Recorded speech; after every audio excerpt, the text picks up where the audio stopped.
Hi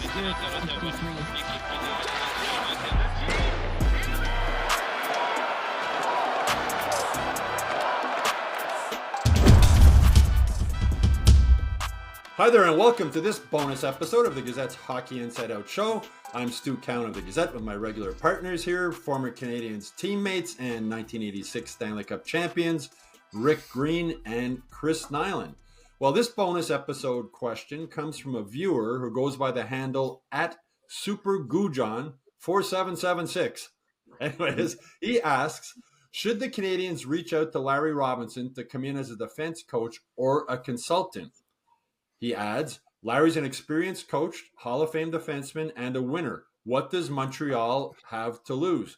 Rick, you know Larry as well as anybody, teammates, roommates, together in LA. How do you answer this question? Well, Larry is 73 years old, and, I spoke with him a couple of weeks ago. He's in Florida enjoying his golf rounds. Obviously, great experienced guy, but hates traveling anymore.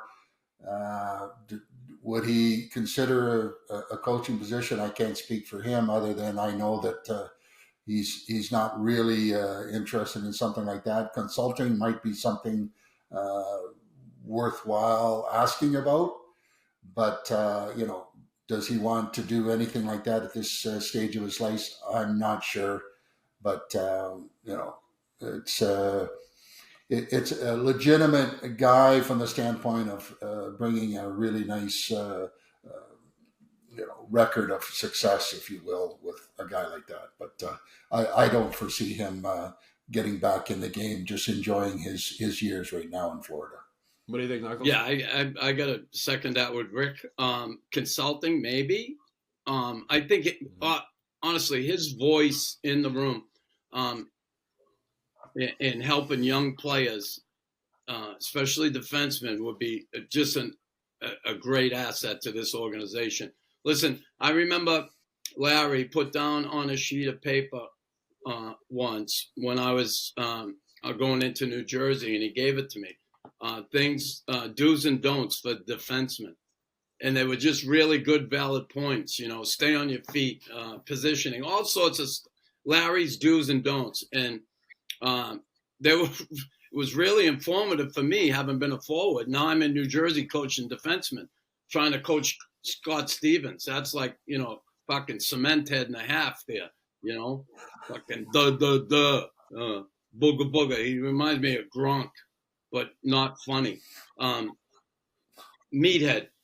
And Larry, he just, again, like 73, hates the traveling, loves playing the golf now. But I could see him up here come in, every month or so, or every couple of weeks maybe, and work with defensemen. And I think it'd be an asset. I don't think, again, would he do it? Entertain the thought? Who knows? But God, Larry, he's just an awesome guy, a great human being. And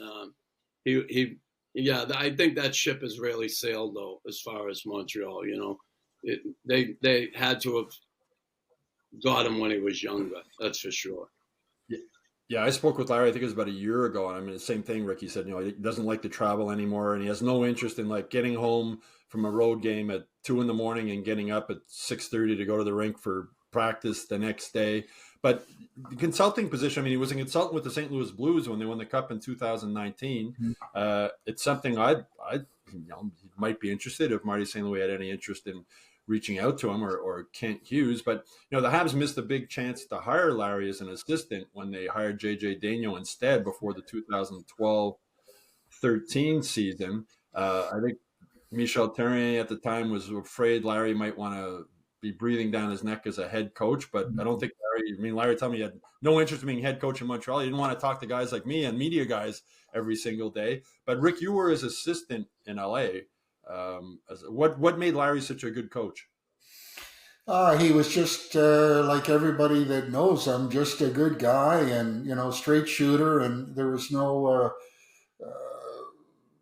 airs about him. He just told it the way it was, and he respected everybody for what they were worth. And he's you don't hear anything ever coming out bad about Larry and his way. Just always has time for people.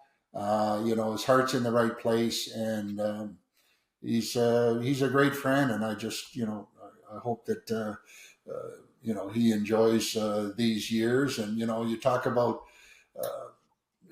even if he was interested in coaching, they couldn't do that and undermine what they have in place with the group now.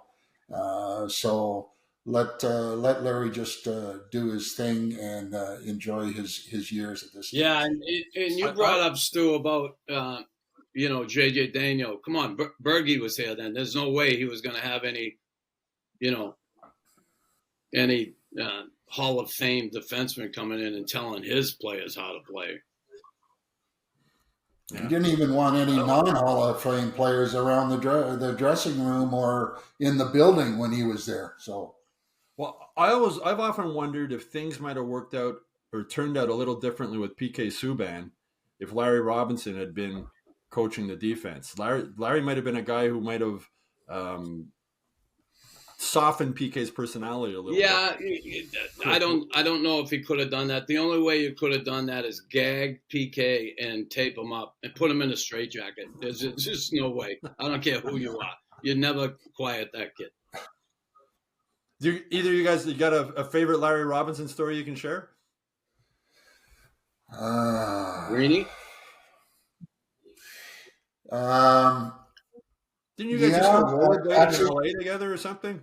Yeah, we used to rollerblade out of our apartment in Marina Del Rey, and a number of times, unfortunately, we would stop in at one of the little pubs in Manhattan Beach, which was about a 30-minute ride, and we ended up not rollerblading back more often than not. So that's just a small example of the type of fun that we had as friends, real good friends.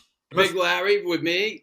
I'll tell you, when I was probably my second, third year, a couple friends of mine, I grew up playing hockey with the Harrington twins, Ronald and Donald Harrington. Donald's dead now, poor bastard. But they came up to see me play. We grew up playing hockey together. They were nuts. They were two little Irish kids, right? Red curly hair, freckles. They looked like Howdy Doody, the both of them. And we went to Gatsby after the game. And I told them, I said, now me telling, I mean, you two, please stay out of trouble. Don't get in any fights, right?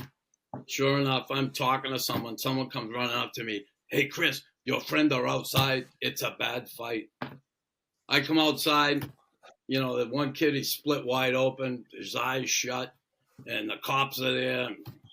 Anyway, I talked to the cop to try and get him out. He says, Chris, we got to arrest him. The kid wants to press charges. I can't, nothing I can do.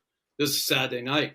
So they arrest him, and I go to practice in the morning, and I got to get them out of jail. So I go to practice first, and I called the station 25. They said going to be $500 to bail them out. I didn't have that. I didn't have a bank machine, right? So I went to Larry, and I think he had 300 or something. And then he took a collection up and got me the 500, and I went and bailed them out, and they never came back, the little bastards. But yeah, Big Bird bailed me out big time. Well, bailed my friends out big time. They should have. I had one other quick story about Robinson, because we roomed together, and I remember in the playoffs, I was exhausted each and every night, and Larry, I don't care what time of the evening it was, he had to order hot apple pie with ice cream before he went to sleep, and the guy would come to the door and of course wake me up, and I used to just bark at him each and every night because he had to have his hot apple pie. Yeah, Big Bird before bed. Big Bird before bed. Big Bird. Oh well, a Hall of Famer on and off the ice, Larry Robinson. And, that's it for this Hockey Inside Out Show bonus episode. I hope you all enjoyed it as much as I did hearing these Larry Robinson stories. Please make sure you like and subscribe to the Hockey Inside Out YouTube channel. Go to montrealgazette.com/newsletters to sign up for the Hockey Inside Out newsletter. And of course, go to hockeyinsideout.com where you'll get all the latest Canadiens news every day. Also, if you have a question you'd like Rick and Chris to answer in a future episode like this one, please post it in the comment section below. We always like to hear it.